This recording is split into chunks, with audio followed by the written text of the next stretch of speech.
Well, ladies and gentlemen, boys and girls, grandpas, grandmas, this is a little man and little lady on a hike Sunny day on a horrible day. Actually, it's foggy. I like it. But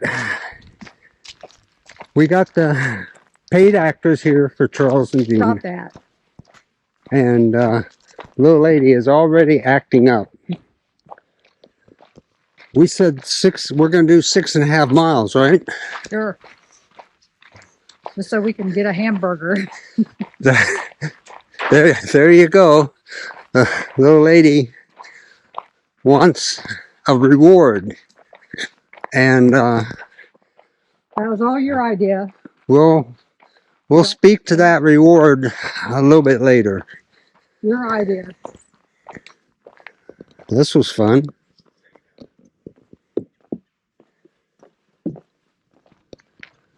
But this is a nice trail. It doesn't need a walking stick, but the little lady insisted. Maybe she's going to use that to protect us from the buffalo.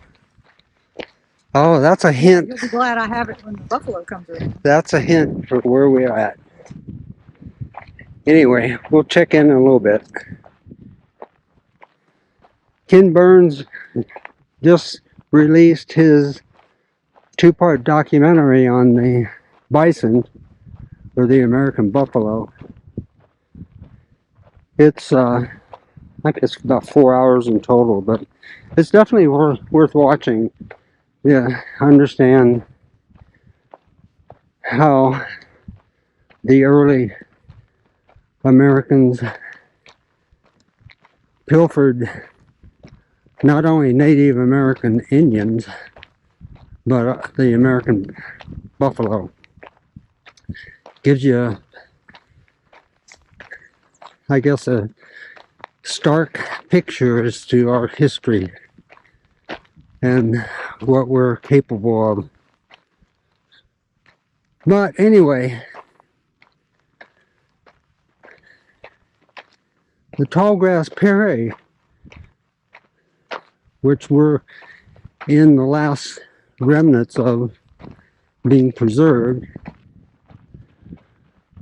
I guess stretch from Texas all the way to Canada. Over 170 million miles, or 170 million acres in total, of which there's only 4% left in the United States. 2/3 of which is in Kansas and Oklahoma. What does the little lady think of that? Whatever you want me to think. She, as usual, she's listening to a podcast.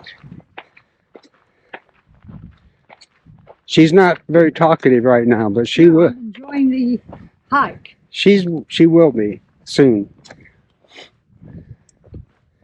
Back to the tallgrass prairie. You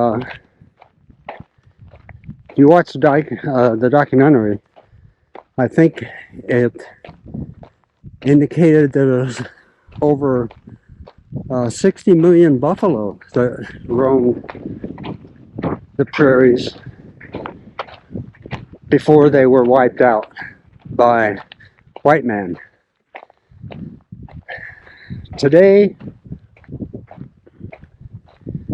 the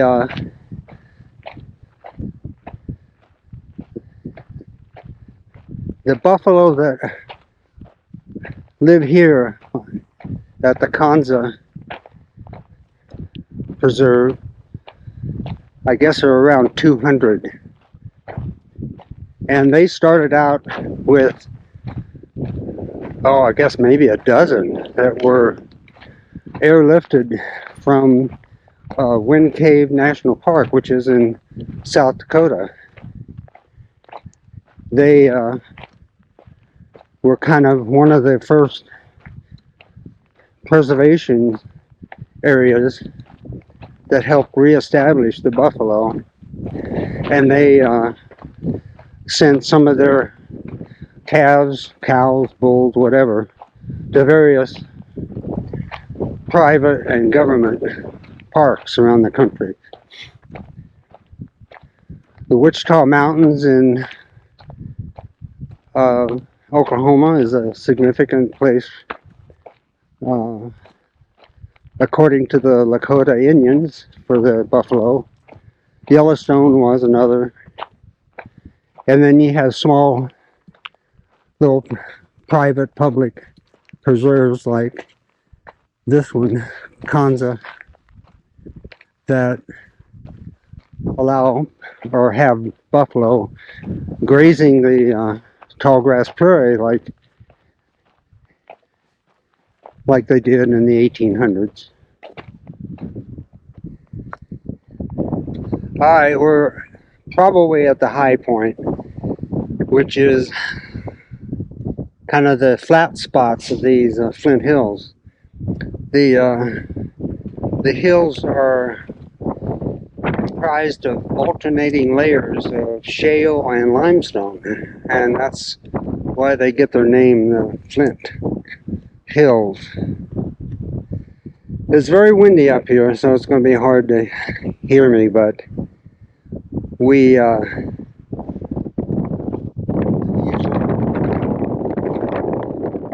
you a little bit of picture. I think when I put together this video, I will lay in some pictures from last year. Got some beautiful pictures.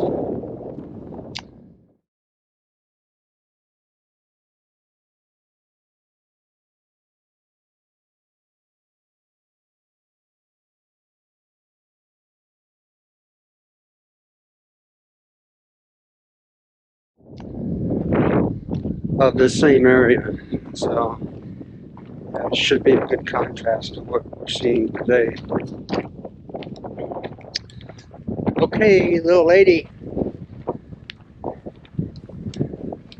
she's looking for fossils.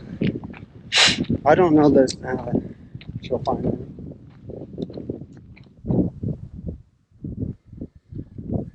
All right, we're kind of out of the wind here a little bit, but that's where we're coming from. That's the shortest of the three trails, and that's where we're heading to. And the little lady is reading the map, and she sees the Goodwin Hill loop. And I can't trust you to tell me. Oh, she's saying what? Nothing. Listening to a podcast. Anyway, I will point out that is the K-State Hill, or the KS, written on the side of the hill, and that would be Manhattan somewhere in there, and then the campus is right in there. I think there's a water tower right there. All right, we'll see if there's a little less wind in this little draw we're crossing. The tallgrass prairie is distinctive for 5 different types of native grass, 4 of which are blue stem, little blue stem, Indian grass, and sawgrass. The 5th escapes me. So we're starting the last loop, the Goodwin Hill loop.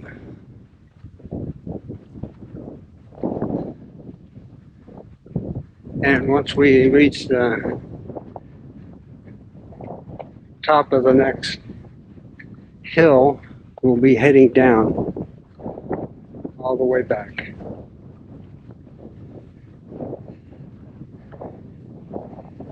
Kansas, or this area, as with many parts in the states, has been in a drought. In fact, the farm I follow west and south of here in Salina, they've been in more or less a 3-year drought. Because this area here, Manhattan is behind like 10 inches of rain for the year, which is a lot because percentage-wise, it's not like they get a lot of rain. I'm not sure what the annual total is, maybe 30, 40 inches. But the Flint Hills, the tall grass, this time of year is all died back for winter. So there's not much here for grazing.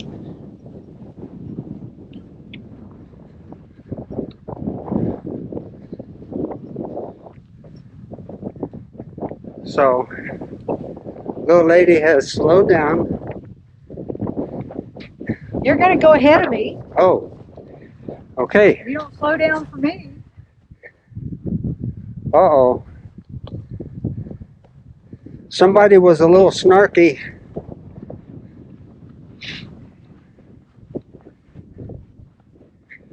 She must be thinking of that burger that we're going to have for lunch. They're definitely heading somewhat south. Anyway, got the binoculars out, and that water tower there is near the campus. And behind it is the green marketing milling tower that I used to work at. And that water tower that I thought might be the airport is just another water tower. I think West Manhattan.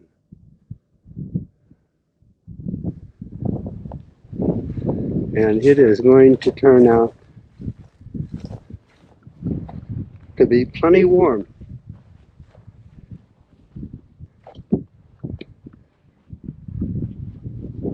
Even starting out, the temperature was in the, I don't know, mid-50s, so it's probably 60 now.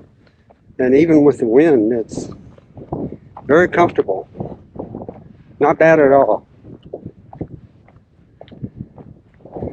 So, little lady's already taken off some layers, and little man may have to do the same.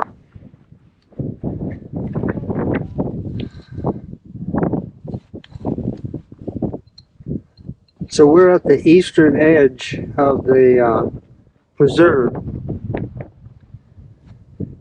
and we got some guys working out here, doing something maybe. This is the fence that keeps the buffalo in.